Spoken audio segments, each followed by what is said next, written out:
Title: The case police almost ignored, until a basement door was forced open. Help this channel grow. Like the video, leave a comment, and subscribe for more stories. This helps us a lot. Thank you. The story begins that we begin with a moment that should have never even existed. A 911 emergency call, made from the inside of a locked, unfinished residential Ohio basement, by a woman who should have been safe inside her own home, not hiding behind water softener tanks, whispering into her own phone like a fugitive, while she was actually the homeowner. And the most unsettling opening detail: her caller ID matched her own home address. So when dispatch first looked at this call screen, they actually hesitated. Because on paper, this call looked impossible. Karen wasn't calling from someone else's home. She wasn't calling from a strange location. She wasn't calling from a vehicle. She wasn't calling from the woods. She wasn't calling from the parking lot of a store. She was calling from her own basement. Inside her own property. Inside the house she owned for 14 years. That was the cold open to this case. The case Ohio officers almost ignored at first, until the basement door was forced open. And here's the first detail that investigators later admitted publicly. Most basement 911 calls, statistically, are misdials, prank calls, juveniles playing with phones, or accidental pocket dials. But Karen's voice was steady. Trained. Calculated. She didn't sound panicked. She sounded like someone who was trying to regulate adrenaline in real time. She tells dispatch, "I believe the man upstairs is pretending to be law enforcement. I need officers who are real."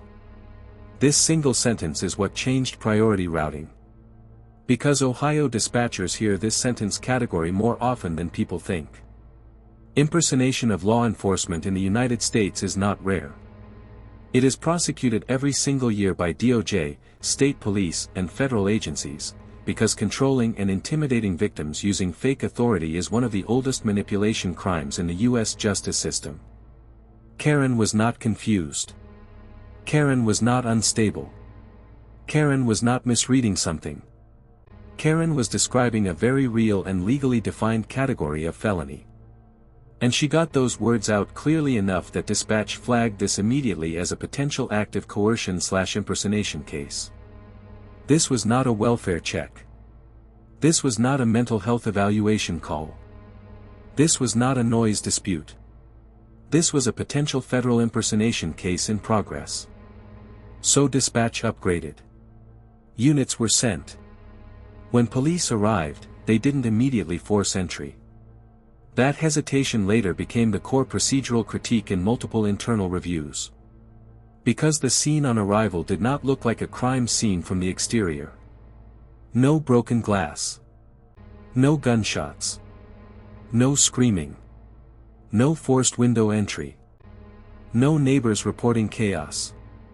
A normal-looking suburban Ohio home.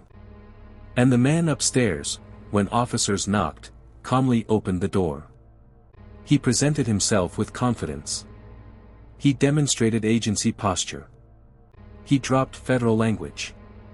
And he attempted to establish immediate dominance of narrative. He did exactly what real impersonators historically do. They answer the door like they called the police. He told officers it was a misunderstanding. He said he worked with federal tasking. He implied he was cleared to coordinate on cross-jurisdiction operations. He even used a badge. It was not legitimate. But in that split first 45 seconds at the door, it looked structurally believable. This case is a perfect example of why impersonators continue to succeed in the United States. They don't look like criminals. They look like professionals. They speak like authority. They mirror training language. They make victims doubt their own reality. This is exactly what happened to Karen. And it took months for her to realize that what was happening was not confusion, it was intentional criminal manipulation. Karen was a 44-year-old healthcare operations tech. Stable income. Very regulated. Structured. No known history of delusional episodes. No criminal history. She lived alone. She worked early healthcare rotation shifts. She had a clean life rhythm. And she met this man through a mutual social hobby group. He did not target her randomly. He targeted her because she fit the exact profile that real impersonators prefer. Not chaotic. Not socially explosive. Not connected to large family systems. Not financially unstable. Not medically volatile. He picked the type of woman who would doubt herself before doubting him. That's why this crime pattern continues in America. Because this type of psychological exploitation does not require violence. It requires credibility performance. Inside that basement that night, Karen was not tied. She was not held at gunpoint. She was not restrained. This is what makes these cases so dangerous and invisible. She stayed down there because she believed that if she came upstairs directly while he was in that posture, she could be detained or disappear without any trace. Not because of actual force, but because of manipulated fear. This is why her call is one of the clearest case study samples on record. Her basement wasn't her cage. His psychological manipulation was. But this moment is not when the crime began. It was the moment Karen recognized that all the small calibration moments she ignored were not coincidences. They were steps. They were staging. They were strategy. He had been slowly positioning himself into her life as an authority figure, not as a partner, not as a friend, but as a federal force she had to obey. And she didn't see it until this night. Until she was hiding in her own basement calling 911 on a man upstairs, inside her home, who had convinced her he was above questioning. This is where the story truly begins. Because this case almost never escalated to police intervention. If Karen had not made that call, this would have remained invisible. And statistically, most impersonation cases do. Karen did not wake up one day and suddenly find herself in this position. This was a layered, incremental, pattern construction, built piece by piece, week by week, until it felt normal. This is where impersonation crime becomes extremely difficult to flag early. It does not resemble chaos. It resembles routine. And routine is the most powerful delivery system for manipulation in closed-case true crime. When Karen first met him, his introduction was not flashy. Not bold. He didn't pretend to be an agent on day one. He started with work-adjacent language. He used vague wording like, federal field assignment, without specifying which agency. He spoke like someone who was used to being around policy, classification, access control. He positioned himself like someone who knew the rules that everyone else didn't know. That is the psychological lever that nearly all US impersonators use. They don't lie big at first. They lie shallow. Just vague enough that someone socialized to respect institutions will not challenge it. Karen respected institutions. She worked in healthcare systems. Chain of command was normal. Credentialism was normal. Security clearance language wasn't foreign to her. So the early red flags didn't feel like red flags. They felt like someone who just had a job that required discretion. He slowly began using fear-coded phrasing. He would say things like, "I can't say too much, surveillance is active tonight. We have a classified visitor expected in state next week. There are things you don't want to accidentally get tied to." These sentences weren't threats.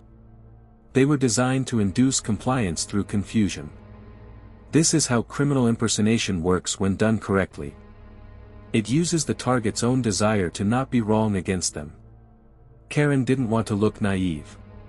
Karen didn't want to look paranoid. Karen didn't want to accuse someone of fraud incorrectly. So she defaulted to silence. This is the exact psychological dynamic that allows these crimes to reach deep penetration before anyone notices. Ohio investigators later pointed out something crucial. Victims in impersonation crimes almost always show a pattern of internal doubt before external reporting. And Karen was textbook. She would journal small inconsistencies. Then delete them.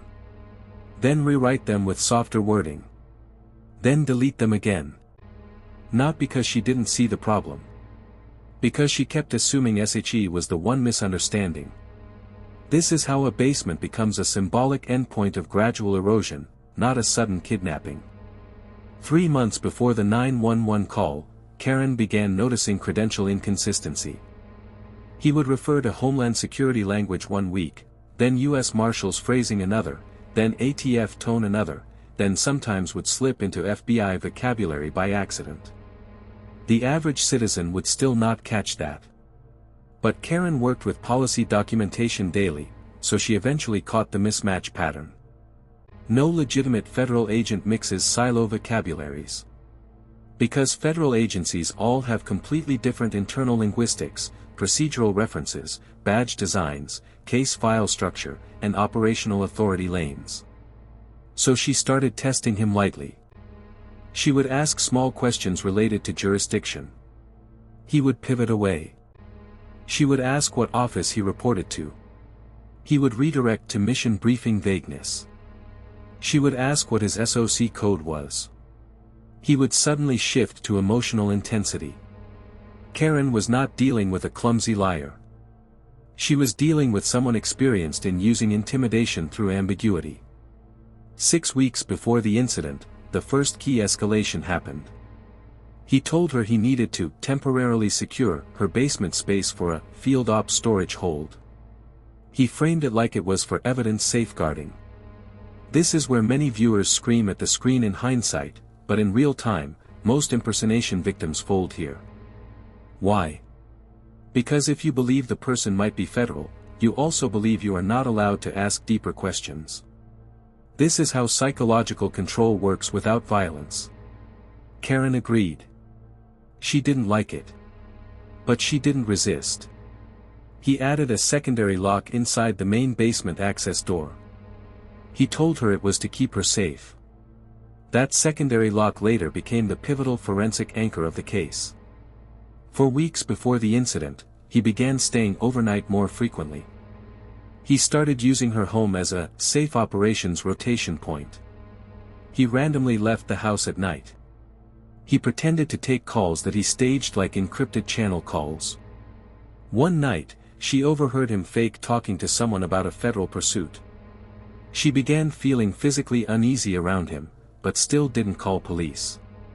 Because fear is strongest when silence feels safer.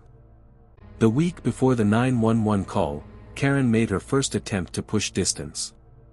She told him she needed space. That she felt overwhelmed. That she didn't want her home used for any type of operations. He did not threaten her. He did not shove her. He did not yell. He just said, "You don't understand how dangerous it is for you to say that out loud."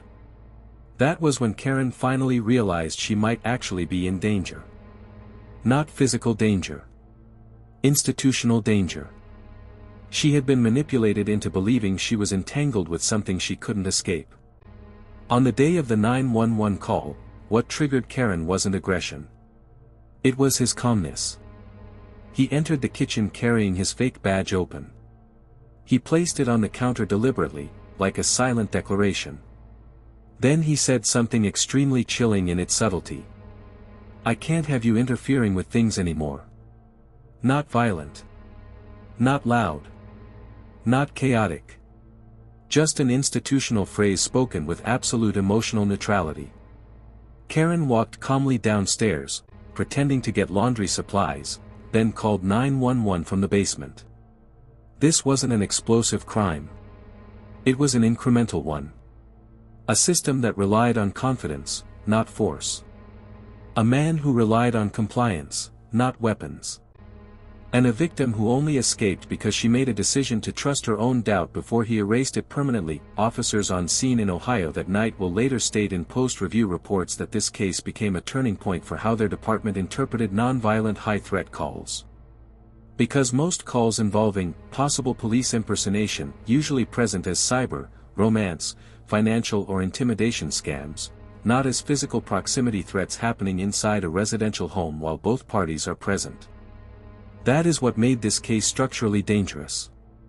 It didn't follow the traditional escalation path. It didn't look like danger. It looked like compliance. It looked like a woman cooperating with a man who appeared to have federal authority. That type of crime is invisible until a moment breaks its subtlety. And on this night, the break point was not a weapon. It was the moment police forced the basement door. When officers finally entered Karen's home, they didn't rush with SWAT posture. This was still considered a procedural welfare threat call at that second, not an active violent crime. They made contact with the man upstairs again, and this time initiated a more structured verification protocol. They told him they needed to confirm agency identity. They asked for supervisory contact. They asked for station of origin. He pushed back harder this time. He used federal supremacy language. He tried to command the officers in their jurisdiction.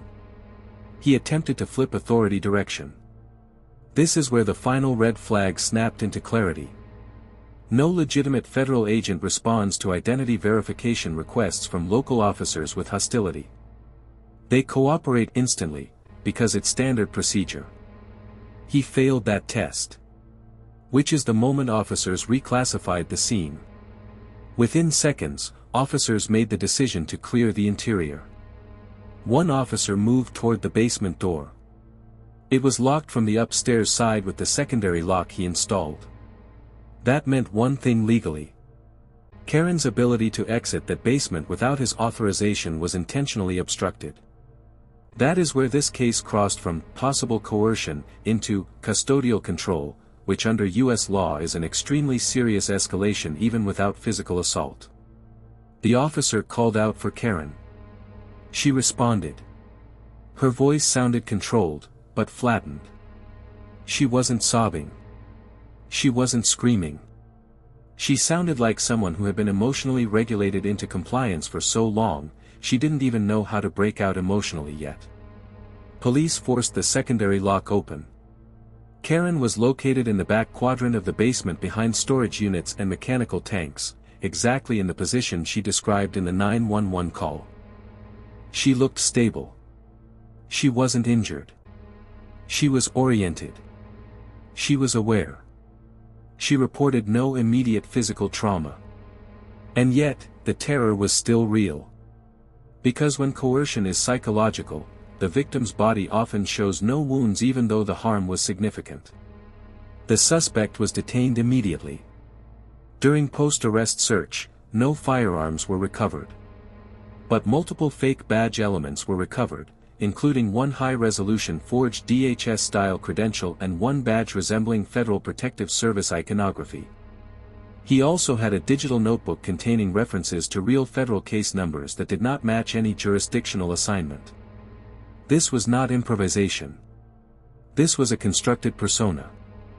Later, forensic linguistics analysts would note that his phrasing pattern suggested long-term exposure to law enforcement media, FOIA press releases, and open-source DOJ language, not actual operational exposure. This is an extremely common element in closed impersonation cases. The criminals study public federal vocabulary to mimic believable institutional speech. Karen was evaluated that night by paramedics and transported voluntarily for precautionary evaluation. The prosecutor later stated in review, Karen's clarity and precision in describing what occurred saved this case from disappearing into doubt. And this is a critical educational point for this documentary. Many impersonation cases fade because victims blame themselves for not catching it sooner, and therefore underreport detail. Karen didn't. Even in the basement, she gathered complexity. She noticed the mismatch in agencies. She remembered language patterns. She recorded emotional pivoting moments mentally. She understood that the problem wasn't chaos, it was structure. Her detail allowed prosecutors to anchor the case legally without requiring physical injury evidence. The suspect accepted a plea agreement, closing the case, rather than risking federal enhancement. The case is officially closed. There is no ongoing threat. There is no unresolved component. There is no active pursuit. This became a teaching case in multiple jurisdictions, because it demonstrated how psychological coercion without physical violence can still escalate into criminal confinement. And how dangerous it is when victims are manipulated into believing there is no agency to question authority. Karen later said in a voluntary victim reflection statement, "I kept thinking maybe I was misunderstanding him. I kept thinking maybe I was the one being dramatic.